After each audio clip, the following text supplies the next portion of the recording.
हासिल नहीं था, कोई इंटरेस्ट नहीं था यूएस का. So in the early period there was no cordial relationship. The reason was कि पहले ये earliest period में cold war was going on. Cold war जब चल रही थी तो उस टाइम सिर्फ रशिया इंटरेस्ट था और रशिया के साथ जितने जो चाइना है और जापान है ये मतलब मेन इंटरेस्ट में थे यूएस के, क्योंकि उसे यहाँ से होके मतलब पाकिस्तान की डिज़ायर ये थी कि वो वेस्टर्न कंट्री के को छोड़ के जो मुस्लिम कंट्रीज हैं जैसे कि पैलेस्टाइन इशू पे उसने इसराइल के बजाय फ़लस्तीन का साथ दे दिया. कायद-ए-आज़म ने जो है क्रिटिसाइज़ किया वेस्टर्न पॉलिसी को टुवर्ड्स पैलेस्टाइन और अपोज किया द क्रिएशन ऑफ इजराइल. तो एक दूसरा एटीट्यूड हमारा ये था कि हम लोग जो हैं हम मुस्लिम कंट्रीज के साथ रिलेशंस को बेटर करना चाहते हैं. थर्ड मेन रीज़न वॉज कि पाकिस्तान जो है अवॉइड करना चाहता था बिग पावर्स के कॉन्फ्लिक्ट. ठीक है, ये दो it did not want to take part in the war of ideologies or conflict of ideologies between two major powers. ठीक है, और इसके अलावा हमारी जो फॉरेन पॉलिसी थी कायद-ए-आज़म के टाइम पे वो हमारी फ्रेंडलीनेस एंड गुडविल की थी, goodwill for all. Number fourth point was we were facing many tribulations at that time. Number one was जो हम लोग उस वक्त फेस कर रहे थे, जितने भी हमारे मसले उस टाइम चल रहे हैं, उस टाइम में सबसे पहला ये था कि डेप्रिवेशन थी of economic and military assets. हमारे पास हम इकोनॉमी के लिहाज से वीक थे क्योंकि ऑब्वियसली हम लोग जो हैं वो सेपरेट हुए थे इंडिया से, और उसके बाद जो है हमारे पास मिलिट्री एसेट्स भी एसेट्स नहीं थे. Second, we were on war on Kashmir issue with India. Third, there was an influx of refugees. Number fourth, we had 1,000-mile long hostile Indian territory between East and West Pakistan. Number fifth, there was threat from North-West due to Durand Line issue. क्योंकि अफगानिस्तान ने इस चीज़ को तस्लीम नहीं किया था KPK की जो हमारी कुछ एरियाज को कि ये केपीके जो है ये अफगानिस्तान का पार्ट है, it is not part of Pakistan. So there was issue between Pakistan and Afghanistan on that territory, or you can say on Durand Line. Next was scarcity of fund to meet government expenses. मतलब हमारे अपने ही इतने issues थे, national issues थे, regional issues थे, या आप कह लें कि इंटरनल इश्यूज थे, that we were not able to take part in alliance against any of the two forces. So but the point जिसकी वजह से हमें मूव करना पड़ा against our foreign policy and against our stance, that was कि हमें military और economic add चाहिए थी उस टाइम पे. लेट मी सर्च देयर कि मैं ये कहाँ से आपको बता रही हूँ.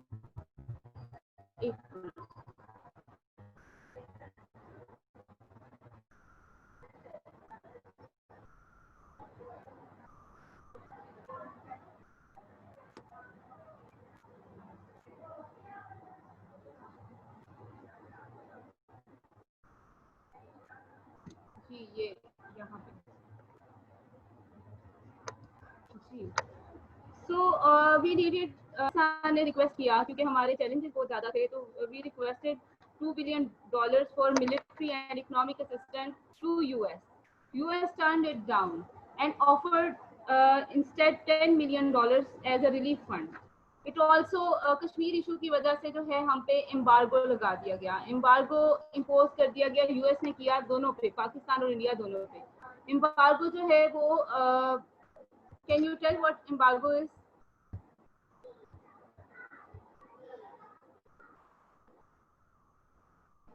जी Sidra and Yasin, can you tell what an embargo is?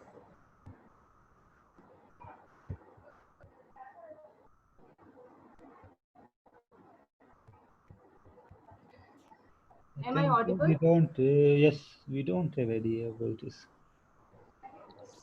Ji, embargo जो है ये जो इंपोर्ट्स एंड एक्सपोर्ट्स होती हैं उस पर सैंक्शन लगा दी जाती है, मतलब उसे रोक दिया जाता है.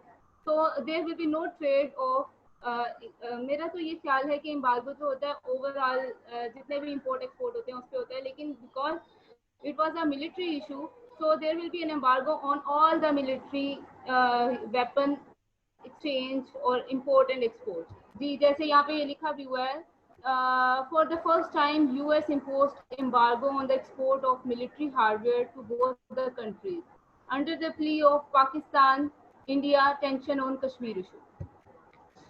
तो ये हमारा स्टार्ट है कि हमने जब पाकिस्तान बना उस टाइम अमेरिका जो था वो इतना ज़्यादा हमारे हक में नहीं था, इवन उसने हमारी जो है वो ट्रेड भी टर्न डाउन कर दी, बिकॉज नेशंस के जो इंटरेस्ट होते हैं, मतलब Nations can never be friend, उनके सिर्फ इंटरेस्ट होते हैं और उस इंटरेस्ट को पूरा करने के लिए वो एक दूसरे से कहीं पे भी फ्रेंडशिप शो करती हैं। जैसे हम सोचें कि अगर चाइना के साथ हमारा रिलेशन है तो ये बड़ा दोस्ताना है, ऐसा नहीं है, वी हैव म्यूचुअल इंटरेस्ट और उसकी बेस पे ये रिलेशन चलता है।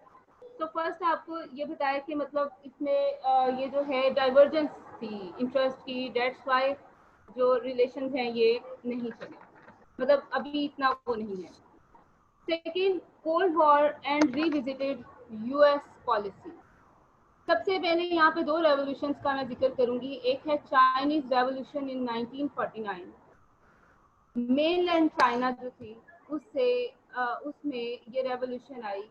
ये रेवोल्यूशन जो है ये 1917 में जो बोल्शेविक रेवोल्यूशन थी रशिया में, it was the communism, revolution of communism, ठीक है। वहां से वो पहले स्टार्ट हुई थी 1917 में रशिया के अंदर, और उसके बाद वो एक्सपैंड करती गई and in 1949 Chinese revolution of communism takes place. मैंने अगर मैं आपको ये सेंड करूंगी तो इसमें ये मैंने कमेंट्स में ऐड किया हुआ है कि ये थी क्या आना चाहते थे दोनों कंट्रीज।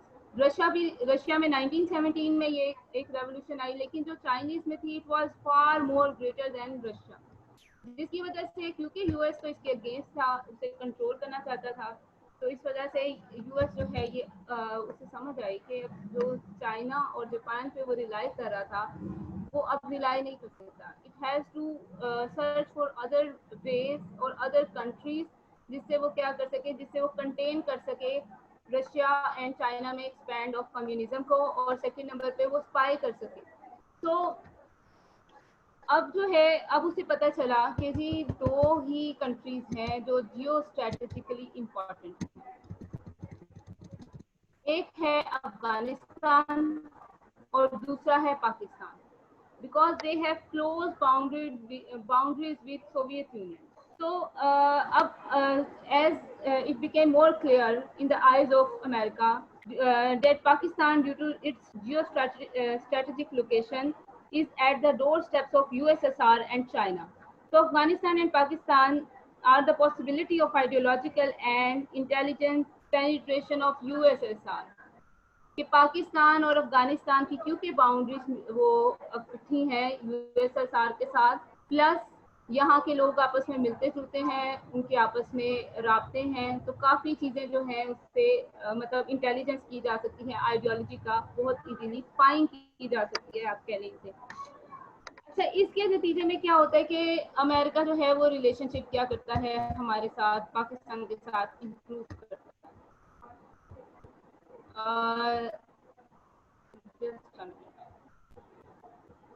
ये ऑफर करता है पाकिस्तान को कि वहाँ पे एक एयर बेस बनाई जाए पाकिस्तान में, और उसकी मद में मतलब हमें जो है उसके कह लें एक्सचेंज में हमें मिलिट्री एंड इकोनॉमिक असिस्टेंस दी जाएगी इन द वे ऑफ आप कह लें in the form of money. तो पहली जो एयर बेस बनती है वो बनती है Peshawar air base. Peshawar air base जो है वो बनने का क्या मकसद था, एक तो ये है कि जो अमेरिका जो सेंट्रल यूएसएसआर है उसे देखा जा सके,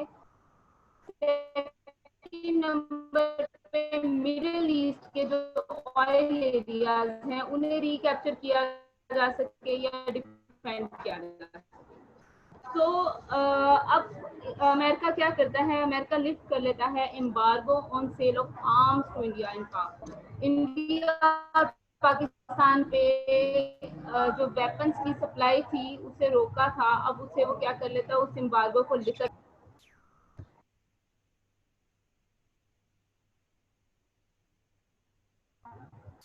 अच्छा, यहाँ पे एक सवाल अराइज करता है कि इसने जो यूएस है उसने इंडिया को क्यों नहीं मतलब अप्रोच किया